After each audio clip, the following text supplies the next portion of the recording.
नमस्कार। आप देख रहे हैं मत अभिमत। मैं हूं राकेश कुमार।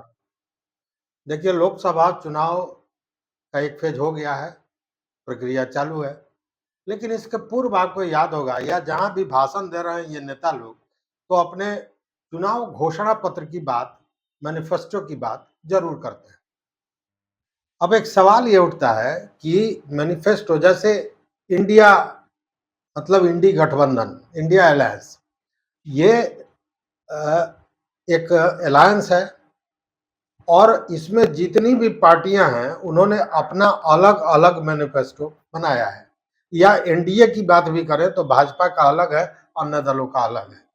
लेकिन जब इनकी सरकारें बनती हैं तो फिर कॉमन मिनिमम प्रोग्राम के तहत ये चीजें होती हैं।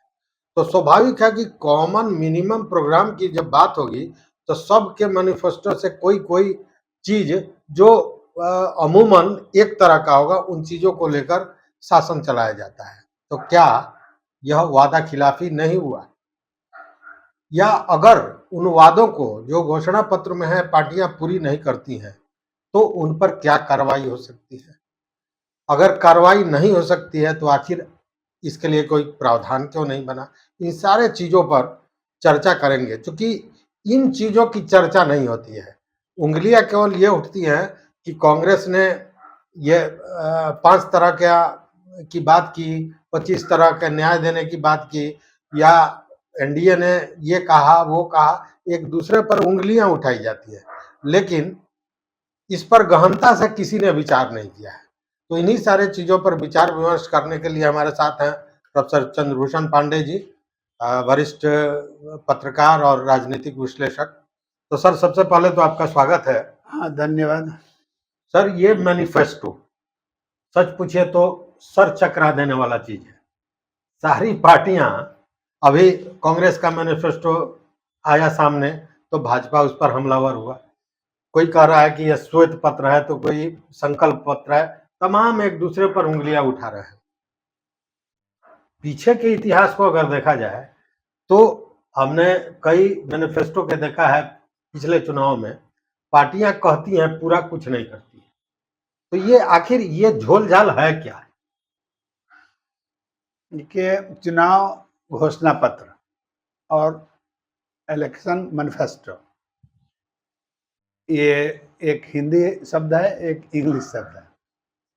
तो ये यूरोपियन लोग जो हैं, ये संसार के विभिन्न देशों में ये जो हम लोग चुनाव घोषणा पत्र, जिसका नाम हिंदीकरण किया है हमारे देश के नेताओं ने, विद्वानों ने, तो और मैनिफेस्टो अंग्रेजी में कहते हैं ब्रिटिश क्षेत्र में, ये दोनों अलग अलग चीजें हैं। अच्छा। हाँ, मैनिफेस्टो और सब कोई समझता है घोषणा पत्र मैनिफेस्टो एक है। एक ही है। अच्छा। देखिए, वो ये है कि मैनिफेस्टो और घोषणा पत्र में अंतर होता है। प्रकटीकरण मैनिफेस्ट और घोषणा पत्र के बीच अंतर है। प्रकटीकरण का तात्पर्य किसी चीज को स्पष्ट करना है, सामने रख देना। और दूसरी ओर घोषणा पत्र एक लिखित बयान या सिद्धांतों की घोषणा है, वादा हो गया, वादा है। वो स्पष्टीकरण, उसको प्रिपेयर्ड चीज है, उसको आपको सामने रखना है। और ये जो है सो अपने वादों का एक ये लिस्ट जारी करना है, जो आमतौर पर किसी व्यक्ति, संगठन या राजनीतिक दल द्वारा जारी किया जाता है। तो यही है चुनाव घोषणा पत्र। तो हमारे देश में चुनाव घोषणा पत्र है, हम लोग उसी पर बात करेंगे। यह शुरू हुआ था, इसका इतिहास बहुत लंबा चौड़ा है। जब राष्ट्र गुलाम हुआ करते थे तो संगठन लोग मैनिफेस्टो बनाते थे। तो मैनिफेस्टो बनाते थे तो उसमें ज्यादा वादा करने की जरूरत नहीं होती थी। उनका जैसे एक स्लोगन है, हमको स्वतंत्रता चाहिए, तो 1 पॉइंट हुआ, मैनिफेस्ट है, एकदम स्पष्टीकरण है कि भाई हमारा एक डिमांड है, देश को स्वतंत्र कीजिए। तो उसको प्रकटीकरण करना था, उसको जो है यही हम कर रहे हैं। इसमें है कि इसमें विभिन्न तरह के वादे हैं। एक इसको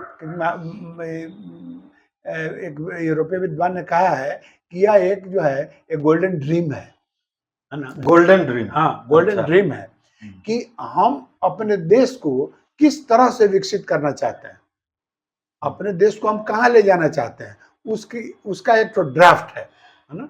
और इसके लिए यह काम करना जरूरी होगा और हम वादा करते हैं कि इन कामों को हम करेंगे। जैसे शिक्षा के क्षेत्र में, स्वास्थ्य के क्षेत्र में, एग्रीकल्चर के क्षेत्र में, विज्ञान के क्षेत्र में, इनोवेशन के क्षेत्र में, सभी दुनिया के सभी क्षेत्रों में, समाज के सभी क्षेत्रों में कैसे विकास करेंगे, उसका एक गोल्डन ड्रीम है।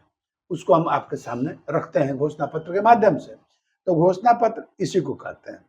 मूल मैंने हाँ, इसको मूल रूप से इसी का अर्थ यही है। लेकिन अर्थ तो है, जिस तरह से जनतंत्र शुरू हुआ भारत में, जहाँ पर शिक्षा, गरीबी सबसे ज़्यादा थी, और तकरीबन गुलामी के बाद जो गुलामी का दौर शुरू हुआ था और गुलामी खत्म होने का दौर शुरू हुआ, उस समय सभी राष्ट्रों की हालत कमोबेश ऐसे ही थी, चाहे वो चीन हो, चाहे अमेरिका हो, चाहे इंडिया हो, कोई देश हो। जो पहले स्वतंत्र हुए वो आपको आगे बढ़े, जो पीछे स्वतंत्र हुए उससे पीछे पीछे बढ़ रहे हैं। तो धीरे धीरे सब कोई अपना अपना आकार लेता जा रहा है, समझदारी बढ़ रही है, शिक्षा बढ़ रहा है, सोच बढ़ रहा है। तो ये जो घोषणा पत्र है, जैसे आप समझने के लिए इसको हम सारांश में ऐसा बता सकते हैं कि कहीं पर समाजवाद है, कहीं साम्यवाद है, कहीं कैपिटलिज्म है, कहीं अथॉरिटेरियन रूल है, कहीं तानाशाही है। ये सभी विभिन्न प्रकार के रूल्स हैं, मैंने राज करने के तंत्र प्रक्रिया। हाँ, लेकिन इसको कवर करने के लिए जो लोग समझे नहीं कि हम कुछ गलत काम कर रहे हैं, इस सब का नाम उन लोगों ने जनतंत्र ही दिया है ना। और अंडर गार्ब ऑफ जनतंत्र ये सभी चीजें संसार के विभिन्न देशों चल रही हैं। तो इसमें भी चुनाव घोषणा पत्र होता है। तो अब जब आम चुनाव जब आपको कराना है, जहाँ राजतंत्र है वहां तो चुनाव की आवश्यकता नहीं है, जनतंत्र है वहां चुनाव की आवश्यकता है। तो हम जो चुनाव में जो सबसे प्रमुख हैं वह है मतदाता। तो मतदाता के सामने हम एक लिया करके एक क्या कहते हैं उसको, दस्तावेज रखते हैं किताब के रूप में, कि अगर मेरी सरकार बनी, अगर हमको आप लोगों ने चुना, हमारी पार्टी को विजयी बनाया, तो हम अपने देश के फलाने फलाने सभी क्षेत्रों का नाम लेकर के बताते हैं कि इसमें हम कैसा सिद्धांत लागू करेंगे, जो पहले से चला रहा है उसमें हम क्या क्या परिवर्तन करेंगे, जो ज़्यादा से ज़्यादा बेटरमेंट हो, जनता का बेटरमेंट हो और देश समृद्ध हो, इकोनॉमी वाइबल हो, एजुकेशन बढ़े, हेल्थ सुविधा बढ़े, सिंचाई बढ़े, किसान बढ़े, प्रोडक्शन बढ़े, नए नए आविष्कार हों, सभी क्षेत्रों में हम आगे बढ़ेंगे। तो तकरीबन हर पॉइंट पर वो लोग अपना एक ड्रीम रखता है कि इसको हम करेंगे। तो जब खुला हमको और आपको, मानव स्वभाव है कि आपको कहा जाए कि आप क्या क्या कर सकते हैं, और उसको करने की पाबंदी अगर आप पर कोई कानूनी नहीं हो, तो स्वाभाविक है कि आप कुछ बढ़ चढ़ करके कुछ झूठ साझ जो है उस पर कीजिएगा। बिल्कुल करना ही है, और वो भी चुनाव में, चुनाव के लिए उद्देश्य चुनाव होता। तो सबसे पहले चुनाव के लिए उसमें दूसरे को लोभ देना और लोभ दे करके वोट ठग लेना, ये ऐसा भी घोषणा पत्र में लोगों ने अपना काम शुरू किया। तो ये सभी मान्यता प्राप्त राजनीतिक दलों को चुनाव घोषणा पत्र निकालना पड़ता है। आप यह भी पूछिएगा कि चुनाव घोषणा पत्र निकालने का समय क्या है, क्या कोई कानूनी समय है? तो पश्चिम के देशों में, जिसे मान लिया जाए कि जैसे 2024 में भारत में लोकसभा का चुनाव होना था, समय नियत है, तो वहां पर जैसे चुनाव होना है तो उसके 6 महीना पूर्व, 1 साल पूर्व ही वो लोग घोषणा पत्र निकाल देते हैं। मेरी पार्टी को अगर चुनिएगा तो हम यह काम करेंगे। 1 साल पहले से वो निकाल देते हैं, टेलीविजन पर, अखबारों में इश्तिहार दे करके, घर घर किताब बंटवा करके वो लोग हर जगह पहुंचा देते हैं कि आप मेरे घोषणा पत्र को पढ़ लीजिए, हमको वोट दीजिए। इसलिए कि कॉन्टैक्ट भी लोग नहीं करते हैं। घोषणा पत्र से ही और टेलीविजन के माध्यम से ही, अखबारों में इश्तिहार से ही चुनाव प्रचार ज्यादा विदेशों में होता है। पश्चिमी देशों में लोगों के पास इतना समय नहीं है वो जाकर के चुनाव का भाषण सुनते रहे, और उसी को पढ़ करके वो लोग निर्णय लेते हैं कि पार्टी ठीक है कि नहीं। इसका मतलब कि वो जो घोषणा पत्र होता है वो लोग कोशिश करते हैं कि जन जन तक पहुंच जाए। और यहाँ ये होता है कि उसको मैंने हल्ला जितना कर लें लेकिन किसी के पास पहुंचे ना। पहुंचे नहीं। तो ये बात है, यूरोपियन लोग जो है वो जितने भी चालाक हों, और अपने ही चालाकी से देश संसार को गुलाम बना लिया था, लेकिन कुछ चीजों में वो बड़े सत्यवादी हैं। वो अपने घोषणा पत्र उस तक पहुंचाते हैं, है ना, और उसके अनुरूप ही वहां काम होता है।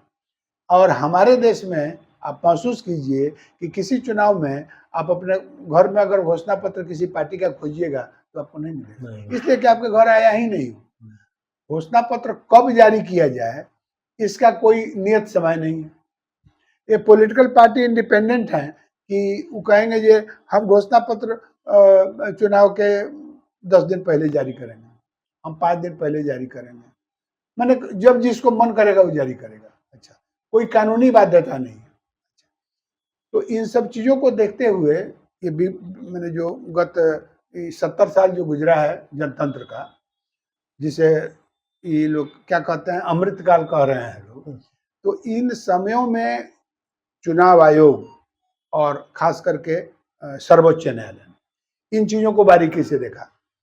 जैसे कि आप ही से वार्तालाप हो रही थी तो आपने बताया ना कि एक PIL हुआ था जी, जिसमें इलाहाबाद में। हाँ, तो ये देखा कि साहब ये लोग सूचिता से भी भटक रहे हैं, और ये लोग अपना एजेंडा मतदाता के सामने रखने के बजाय ये लोग जनता को, मतदाता को लोभ दे रहे हैं कि हम बिजली आपको 200 यूनिट फ्री कर देंगे, है ना, आप लोग किसान जो कर्जा लिए हैं उसको हम माफ कर देंगे। यह घोषणा पत्र नहीं है, ऐसा लोग आप घोषणा पत्र में नहीं दे सकते हैं। यह राष्ट्र के स्वास्थ्य के लिए भी अनुकूल नहीं है। आप शुचिता को कम से कम बनाए रखिए, आप उन क्षेत्रों में विकास की बात कीजिए, और विकास की बात करके उसमें जो सहूलियत हो सके वह सही समय पर निर्णय लीजिए, लेकिन लोभ आप घोषणा पत्र में नहीं दे सकते। तो सुप्रीम कोर्ट ने गाइडलाइन दिया, और चुनाव आयोग ने भी बहुत इसमें तरह तरह का गाइडलाइन बाद में दिया। जो सेशन साहब थे, जो मुख्य चुनाव TN सेशन ने, तो समझिए कि क्रांतिकारी कदम उठाया और इस कानून को लागू कराने में। तो भारत में जो कुछ भी अभी परिलक्षित हो रहा है सब TN सेशन का किया हुआ है, उनकी जितनी तारीफ की जाए कम है। तो सेशन साहब के समय में चुनाव आयोग ने भी गाइडलाइन जारी किया, सुप्रीम कोर्ट भी समय समय पर गाइडलाइन जारी करके इस बात को बताती है कि आप अपने किए गए वादे पर पूरा करने के लिए संकल्पित हो। ऐसा नहीं कि आपने जो वादा कर दिया उसको आप पूरा नहीं कर रहे हैं। यह ठीक है कि आप जो वादा किए हुए हैं उसको पूरा करवा लेने के लिए कोई हमारे पास संवैधानिक कानून नहीं है, लेकिन इसका यह मतलब नहीं कि आप कानून नहीं है, लेकिन आप वही वादा कीजिए जो आप पूरा कर सकते हो।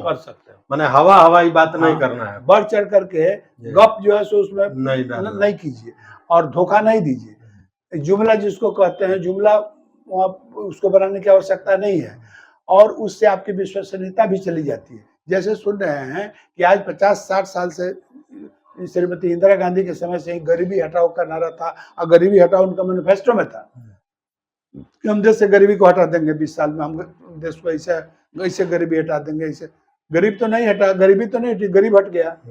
तो आज तक वो पूरा नहीं हो सका। बहुत आप देखते होइएगा, ये तो नेगेटिव इसका पक्ष है, पॉजिटिव में आइएगा तो भारतीय जनता पार्टी और कांग्रेस, इंडियन नेशनल कांग्रेस, ये भी विगत 30-40 वर्षों से अपने चुनाव घोषणा पत्र में छापती रही कि हम केंद्र प्रशासित प्रदेश दिल्ली को मैं पूरा विधानसभा देंगे, राज्य का दर्जा दे देंगे। लगातार होते हैं और आज तक हुआ नहीं, हो सका। अच्छा, भारतीय जनता पार्टी भी करती थी और इंडियन नेशनल कांग्रेस भी करता था, और भारतीय जनता पार्टी जो है वो 370 धारा हटाने के लिए वो भी 20-25-30 साल से चला रही थी। तो ऐसे ये तो हम एक मैंने उदाहरण हुआ जो हमने दिया, ऐसी बातें बहुत हैं, है ना।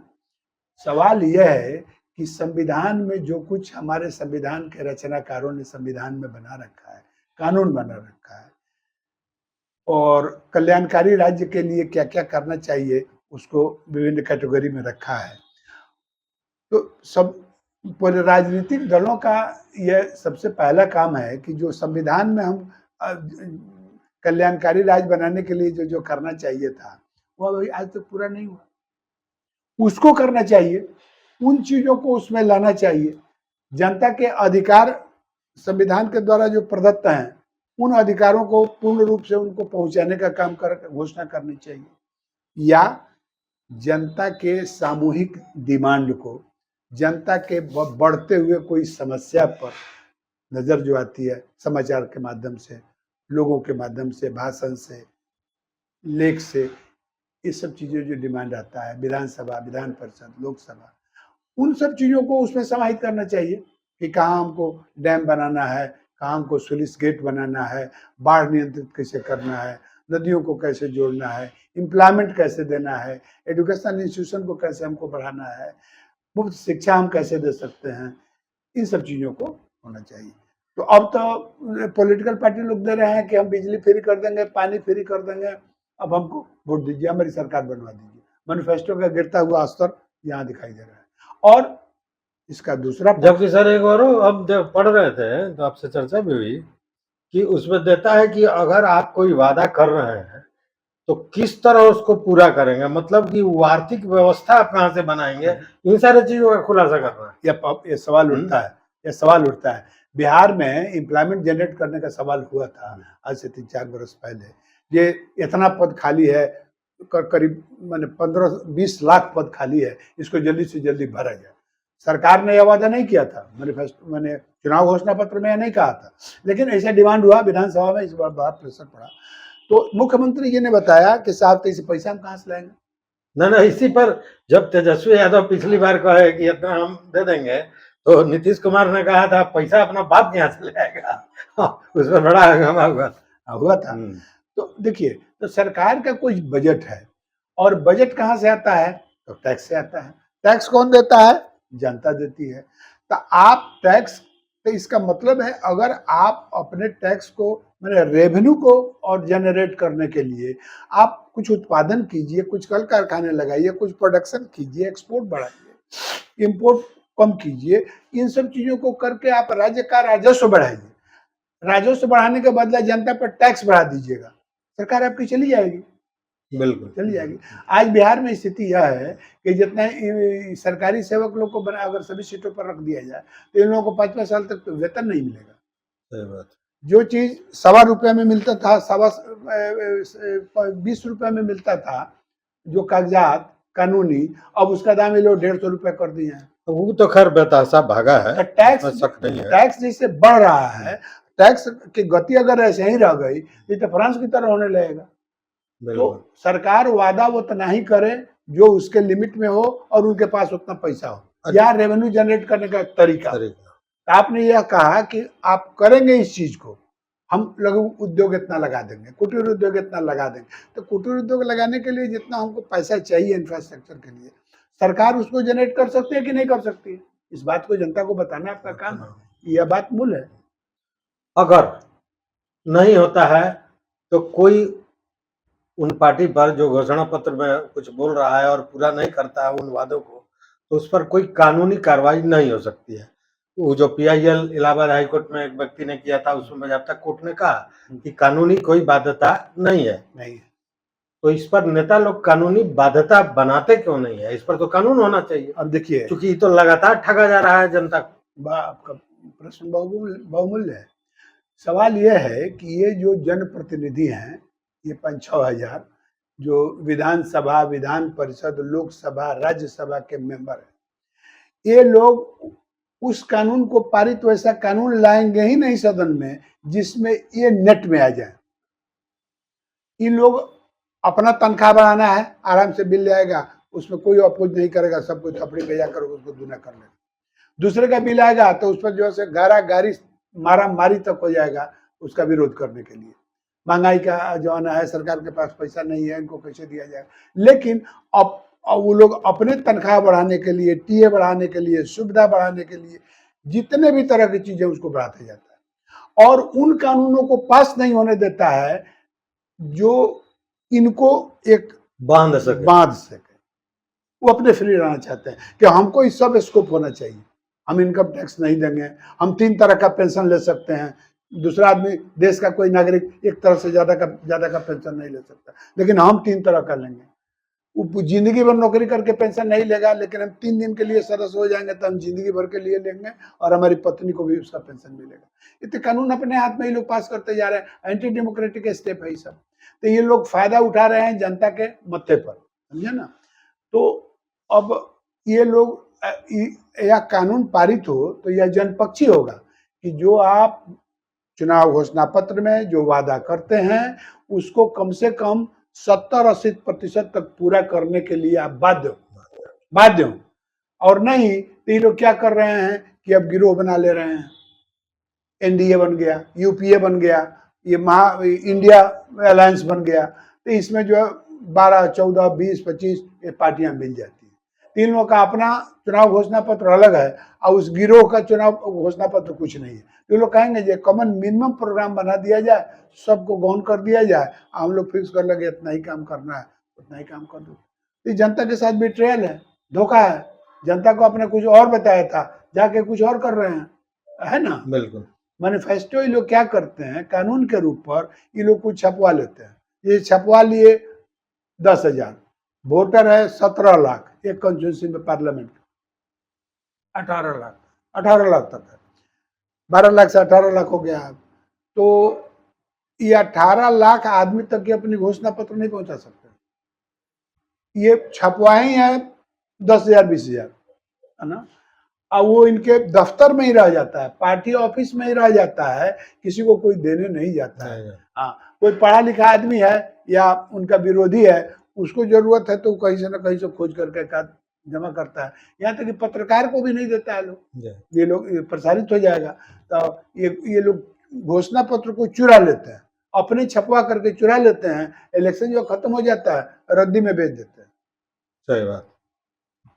तो मिला जुला के कहने का मतलब यह है कि घोषणा पत्र बड़ा महत्वपूर्ण था, लेकिन अब जो प्रक्रिया में दिखाई दे रहा है, जो सामने है वर्तमान में, उसमें घोषणा पत्र को केवल मुलम्मा दिखाने वाली बात वही रह गई है और उसके तहत जनता को धोखा देने का काम सारी पार्टियां करती हैं। हालांकि घोषणा पत्र का जो महत्ता सर ने बताया, उससे वो बहुत महत्वपूर्ण दस्तावेज होता है, लेकिन ऐसा होता नहीं है और कानूनी बाध्यता हो उसको मानने की, तो उसके लिए शायद ये नेता लोग तैयार नहीं होंगे, क्योंकि उस दायरे में, उस सीमा में बंध के वो रहने को तैयार नहीं है। तो घोषणा पत्र में सर आपने बहुत खुलासा किया, हमारे जो दर्शक हैं निश्चित रूप से इसको पूरा समझ सके होंगे। तो बहुत बहुत धन्यवाद। फिर अगले किसी विषय पर हम लोग बात करेंगे। बहुत बहुत धन्यवाद।